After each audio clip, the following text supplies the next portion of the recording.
Click the first link in the description for the best Askreddit content.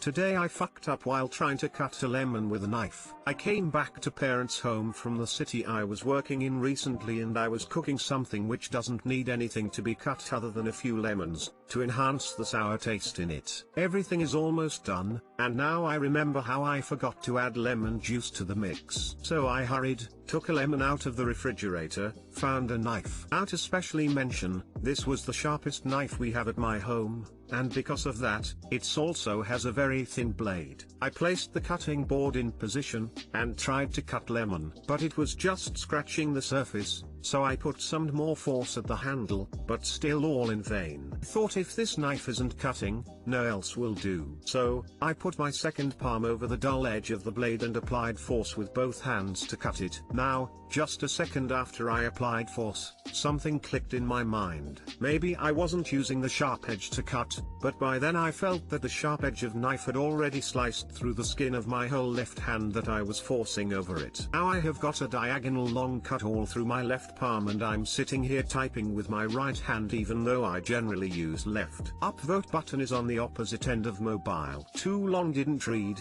I stupidly used my palm to force knife into a lemon, but sharp edge was upside and it cut through my palm.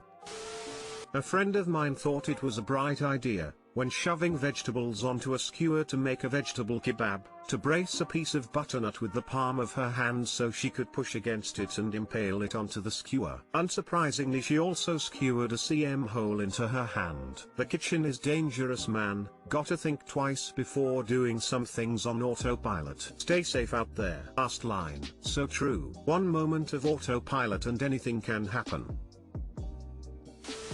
Lemon 1, U0. If there was few moments more before I realized, it could be. Lemon 1, my palm 2. When life gives you lemons, don't hold the knife wrong way. I once sliced the top of my finger off because I got a midnight craving for fried chips, used one of those slicer things and was too lazy to get out the part to hold the potato with and used my hand instead. Fingertip sliced right off. Didn't hurt though. The ER doctor said I sliced right through the nerves, clean cut, so that's why I didn't feel any pain. Reading this sensitized nerves around my cut. Shivers.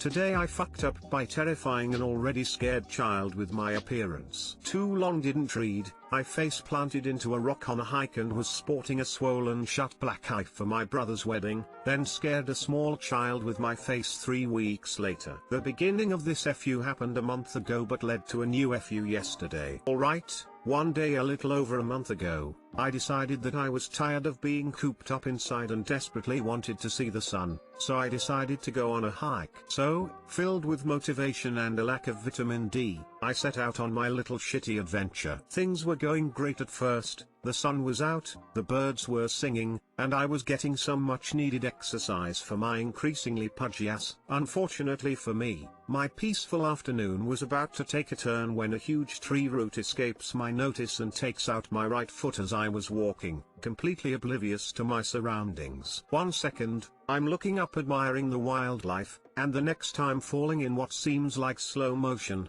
staring down a large rock that was getting closer and closer to my face. Now, I would love to be able to say that I was athletic enough to catch myself from falling, but unfortunately for me, I don't have the genes that would facilitate that. So there I was, now inches away from an increasingly hard-looking rock, realizing there is nothing I can do to help myself, and so I just close my eyes and hope for the best. Smack.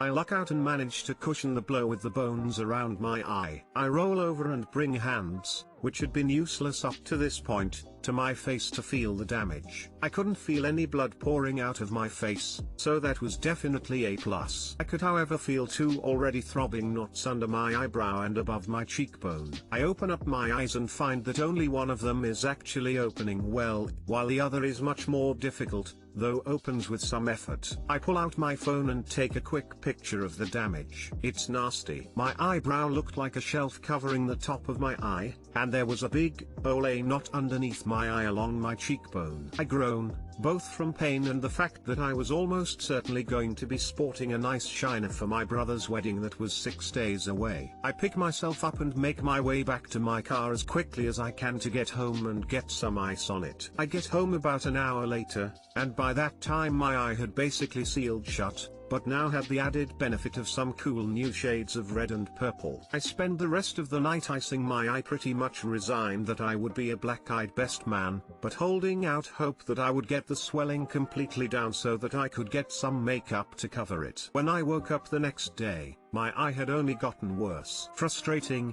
but not unexpected. Surely, it would start to improve and open up by tomorrow, right?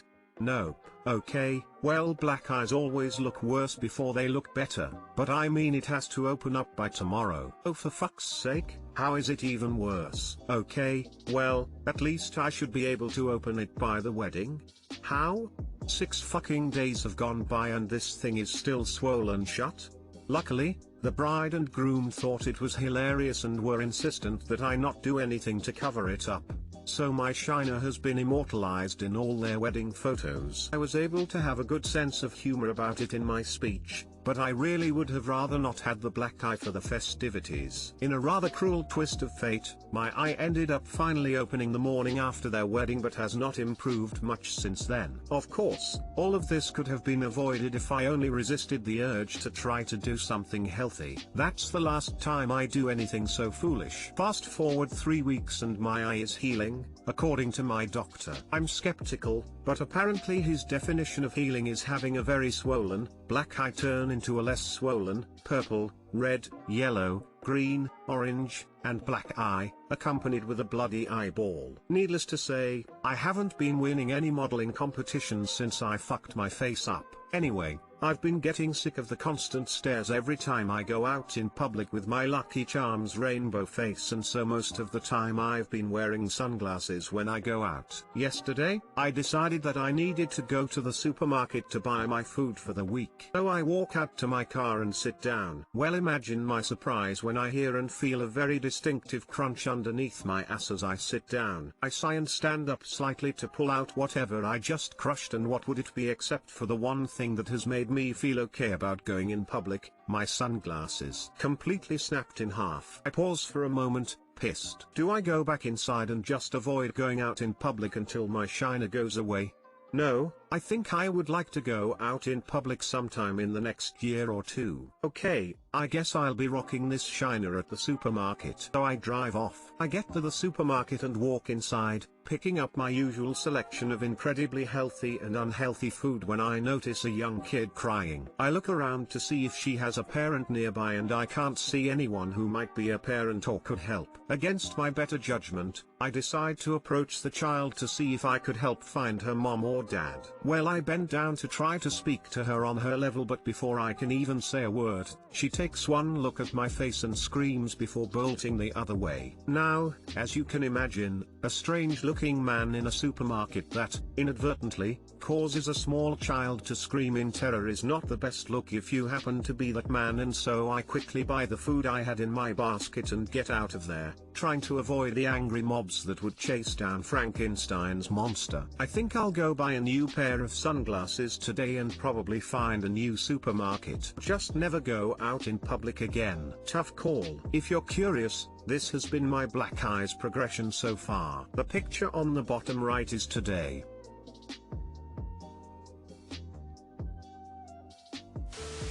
Holy fuck, dude. OUCH. Haha, yeah. I really can't blame the kid for screaming, TBH. I'm not exactly looking my best right now, lol. Jesus. Get well soon, bro. Thanks, I appreciate it. It really isn't so bad, just kinda ugly and apparently terrifying to small children, lol. I am so very sorry you got hurt so bad. I hope the pain doesn't last long and you feel better soon. Hugs. Thanks. And honestly, it doesn't hurt anymore, just really ugly to look at, as you can tell, haha.